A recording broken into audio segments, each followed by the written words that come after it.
Hello students, let us continue Chapter 10 Light, Reflection and Refraction. Today we are going to discuss our next topic, that is sign convention for spherical lenses. So let us start. In this case, optical center O of the lens is taken as the origin and the principal axis of the lens is taken as the x-axis of the coordinate system, while the y-axis passes through O and lies in the plane of the figure, that is perpendicular. Now, just like our cases of spherical mirror, the object is always placed to the left of the lens, and this implies that the light rays from the object fall on the lens from the left hand side. All the distances parallel to the principal axis are measured from optical center O of the lens. Now, the distances measured in the direction of the incident ray are taken as positive, while those measured in the direction opposite to the direction of incident ray are negative. Then, the height measured above the principal axis of the lens and perpendicular to it, that is in the upward direction, is taken as positive, while that measured below the principal axis and perpendicular to it, that is in the downward direction, it is taken as the negative. So, this is the diagram for sign convention of convex lens. It is important to note that according to sign convention, the focal length of a convex lens is always positive and that of a concave lens is always negative. This is the diagram for sign convention of concave lens. If the image is virtual, then the image distance will be minus v and height will be plus h. Now, the lens formula. The equation which gives the relationship between the object distance u, the image distance v and the focal length f of a lens is known as lens formula. So the lens formula for a thin lens with small aperture is given by 1 upon v minus 1 upon u is equal to 1 upon f. Remember, this formula is valid for all object distances and for any spherical lens. Here, f is the focal length of the lens, v is the image distance and u is the object distance for lens. Now, magnification produced by a lens. So let us discuss its definition. Magnification produced by a lens is defined as the ratio of the height of the image to the height of the object. It is represented by letter m. Here h is the height of the object and h dash is the height of the image formed by a lens.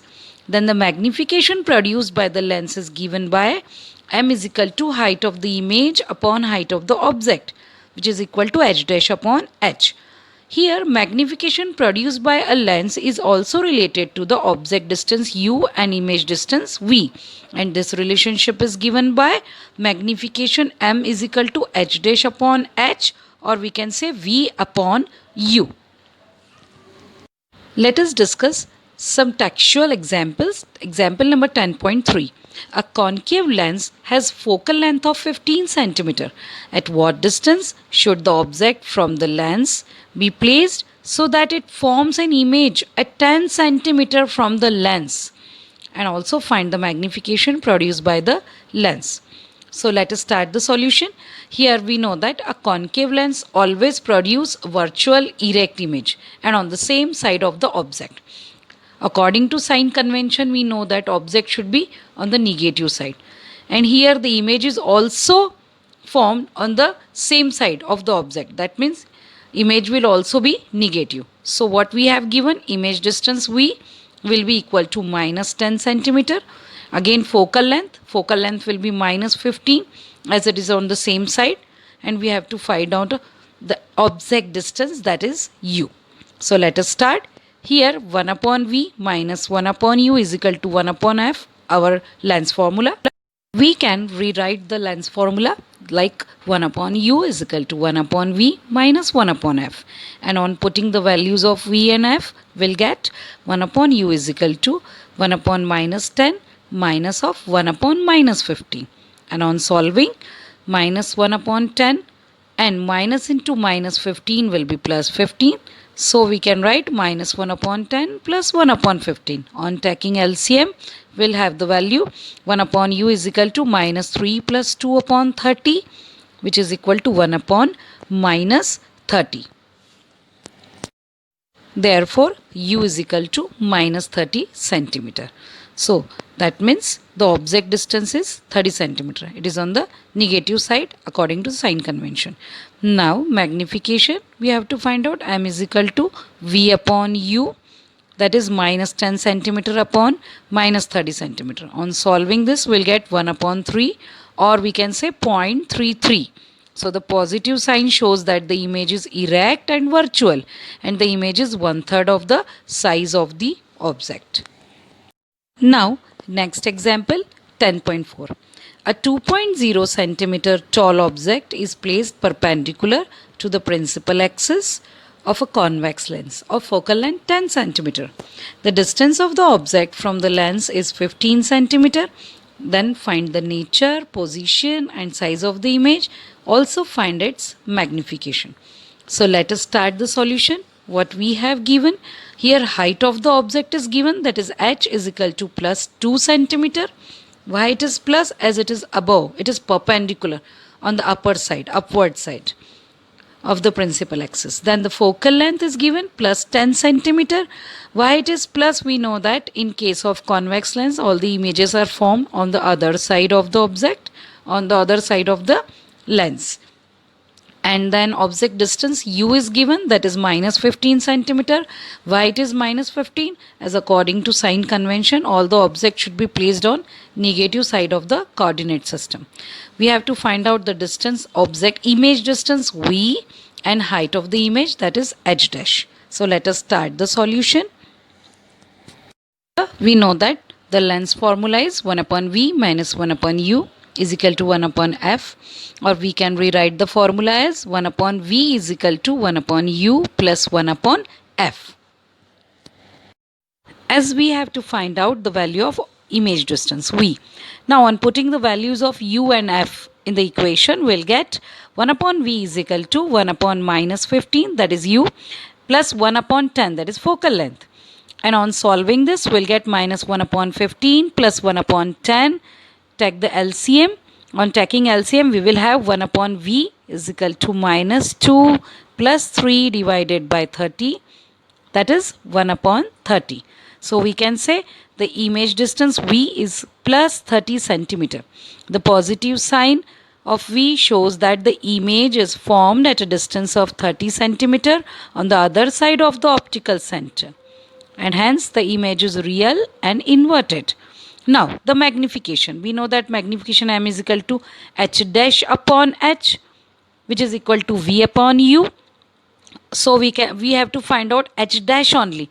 So h dash will be equal to h into v upon u, that is 2.0 into plus 30 upon minus 15. On solving this, we'll get minus 4 centimeter. So magnification m is equal to v upon u, where v is plus 30 centimeter and u is minus 15 centimeter.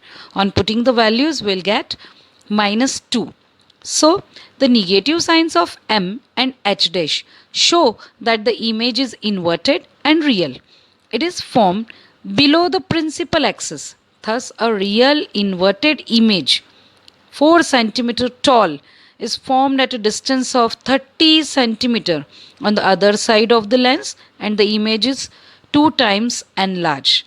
This is the final conclusion. Now the last topic of this chapter, power of lens. So the power P of a lens is defined as the reciprocal of the focal length f of the lens. When light rays parallel to the principal axis are incident on a convex lens, they are converged at principal focus f2, we have discussed. Also, when light rays parallel to the principal axis are incident on a concave lens, they appear to diverge from the principal focus f1. So, this ability of a lens to converge or diverge the light rays depends upon its focal length. The less the focal length of a lens, the greater is its ability to converge or diverge the light rays. Therefore, the degree of convergence or divergence of light rays achieved by lens is expressed in terms of power of the lens, and it is denoted by power of lens P is equal to 1 upon f. So the SI unit of power of lens is diopter. It is denoted by capital D. If the focal length is in meter, then 1 diopter is equal to 1 meter, that is in upon. Thus, the 1 diopter is the power of a lens whose focal length is 1 meter.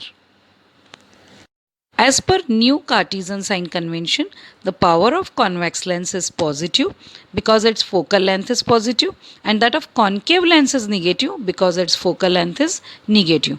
So, this was our power of lens topic. Students, I hope you understood all this chapter clearly, including spherical mirrors, mirror formula, lens formula, and some numerical examples. Thank you for listening.